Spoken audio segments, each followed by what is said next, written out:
અને એડવાઇઝર બનાવી શકીએ છીએ. કોઈ પણ એડવાઇઝર બનાવીએ એના મહિનાની અંદર 22000 રૂપિયાના ખાતા કરવાના હોય છે. કેટલા? 22000 ના. 22000 ના ખાતા કરશે 30 દિવસ એટલે એક મહિનામાં કરવાના હોય છે. 22000 ના ખાતા કરે એટલે 22000 મળ્યું 100% કમિશન. એની વગર શું બેનિફિટ મળે છે એ જ સમજવાના. તો એની વગર શું બેનિફિટ મળે છે? તો પહેલા તો મહિનામાં મેં 22 કર્યું તો 22 મળ્યા. તો મહિનામાં મેં કર્યું એટલે મને મારી કિટના 1100 પાછા મળશે. તો 1100 બી મળ્યા મને પાછા. પ્લસ મેં 22 કર્યું એટલે હું પહેલા જ એક્ટિવ એડવાઇઝર થઈ ગયો. તો એક્ટિવ એડવાઇઝરના 1100 રૂપિયા મળશે. એ 1100 બી મળ્યા. એની સાથે મંડળી અત્યારે ફ્રી કિટ આવે જે એડવાઇઝર હોય જે એક્ટિવ એડવાઇઝર થાય છે. તો ફ્રી કિટના 1100 રૂપિયા મળ્યા. તો મને કેટલો બધો બેનિફિટ થાય છે? 1100 મારી કિટના મળી ગયા, એક્ટિવ એડવાઇઝર ના મળ્યા, ફ્રી કિટ મળી. આટલે પૂરું થાય છે? નહીં થતું. કેમ કે મને ફ્રી કિટ મળી તો હું શું કરીશ? હું કોઈને આપીશ. તો જેને આપીશ એની જોડેથી મેં પાછા 1100 લઈશ. મને તો મફત મળી પણ મેં ત્યાંથી 1100 લીધા. ત્યાંથી નહીં પતી જતું. એડવાઇઝર બનવા માટે કેટલાનું ખાતું ખોલવાનું હવે?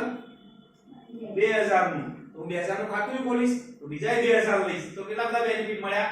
તો 22000 કરવું જોઈએ કે નહીં? અને મહિનામાં જ કરવું જોઈએ. હવે પહેલા 20000 કરતા હતા તો બીજા મહિનાથી આપણે એક્ટિવ એડવાઇઝર કરતા હતા તો દર મહિને 5100 રૂપિયા મળતા હતા. એની જગ્યાએ હવે 15 થી 20000 રૂપિયા મિનિમમ મળે છે આપણે દર મહિને. તો 22000 કરીને સ્ટાર્ટ કરવું જોઈએ કે નહીં? ઓકે, હવે સમજી લઈએ કે 15 થી 20000 કઈ રીતે મળે. તો તમે જ્યાંને એડવાઇઝર બનાવવા ગયા તો એના 1100 કિટના લીધા, એ 1100 થઈ ગયા. 2000 નું ખાતું ખોલ્યું તો 2000 એ બી મળ્યા. વત્તા જેને કીટ આલી એ મહિના 20000 કરશે કે નહીં? 20000 કરશે તો 10000 તો 20 નહીં કરે 22 કરશે. 22 કરશે તો એ 11000 રૂપિયા મળ્યા. તો તમે ગણી લો તમારી રીતે મિનિમમ 15000 પ્લસ ની રકમ થઈ. ખાલી આટલું કરીએ તોય આપણે કશું કર્યું નહીં. બીજા મહિને શું કરીશું? આપણું 22000 છે એ ઉઘરાઈશું. એની વગર નવું ખાતું નહીં ખોલવાનું, કશું નહીં ખોલવાનું. દરેક વ્યક્તિ પહેલા એ વસ્તુ આપણને સમજાવતા હતા કે દર મહિને મારે 2000 ના ખાતા ખોલવા પડે. હવે ખોલવા પડે? હવે બિલકુલ ખાતા ખોલવાની જરૂર નહીં. કે આપણને ફ્રી કિટ મળી, જેને આપીશું 2000 ખાતું ખોલી દીધું, આપણું કામ પતી ગયું.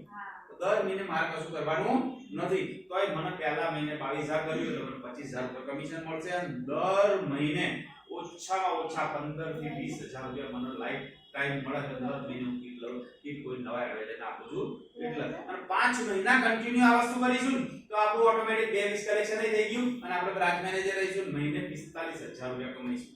કરવું જોઈએ નહીં આ વસ્તુ?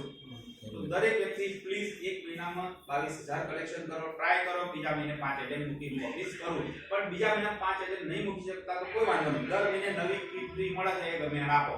તો 2-3 મહિના 5 મહિનાની અંદર તમારી 100% ઓફિસ થાય છે. દર મહિને તમે 45000 પ્લસ આવક કરો છો. તો પ્લીઝ દરેક વ્યક્તિ લાગી જાઓ અને પોતાના 22000 ના ખાતા કરી સ્ટાર્ટ કરો. Okay, thank you.